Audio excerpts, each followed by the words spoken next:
দীর্ঘ ৩৬ বছর পর এই টাঙ্গাইলে সুলতান সালাউদ্দিন টুকু বিজয়ী হয়েছেন এবং তিনি মন্ত্রিত্ব পেয়েছেন।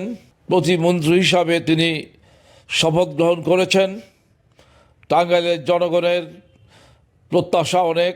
টাঙ্গাইল সদর সুলতান সালাউদ্দিন টুকু তরুণ নেতৃত্ব, তিনি বিজয়ী হয়েছেন এবং গোপালপুরে তারই বড় ভাই আব্দুল সালাম পিন্টু বিজয় লাভ করেছেন, অনেক বিপুল ভোটে বিজয়ী হয়েছেন এবং টাঙ্গাইলের জনগণের প্রত্যাশা দীর্ঘ ৩৬ বছর পর এই টাঙ্গাইলে সুলতান সালাউদ্দিন টুকু বিজয়ী হয়েছেন এবং তিনি মন্ত্রিত্ব পেয়েছেন। প্রতিমন্ত্রী হিসাবে তিনি শপথ গ্রহণ করেছেন। টাঙ্গাইলের জনগণের প্রত্যাশা অনেক। বসুন্ধরা টিস্যু অশুদ্ধতার বিরুদ্ধে এক বিন্দুও ছাড় নয়। এখানে অনেক সমস্যা, বিশেষ করে চরাঞ্চলের সমস্যা তিনি চিহ্নিত করেছেন।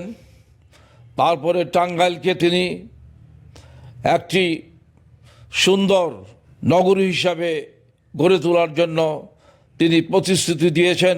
টাঙ্গাইলে মাদক এবং সন্ত্রাস দূর করার জন্যে তিনি তার প্রতিশ্রুতি ব্যক্ত করেছেন এবং টাঙ্গাইলের উন্নয়নের জন্য, টাঙ্গাইলের বেকার সমস্যা সমাধানের জন্য তিনি দ্ব্যর্থহীন কণ্ঠে তিনি প্রতিশ্রুতি দিয়েছেন যে টাঙ্গাইলের বেকার সমস্যা তিনি নিরসন করবেন এবং সাথে সাথে নারী শিক্ষা এবং টাঙ্গাইলে যাতে করে মাদক, নারী নির্যাতন এবং আইন শৃঙ্খলা পরিস্থিতি যাতে সর্বকালে সর্বশ্রেষ্ঠ অবস্থানে থাকে সেই চেষ্টা তিনি করবেন, তিনি প্রতিশ্রুতি দিয়েছেন।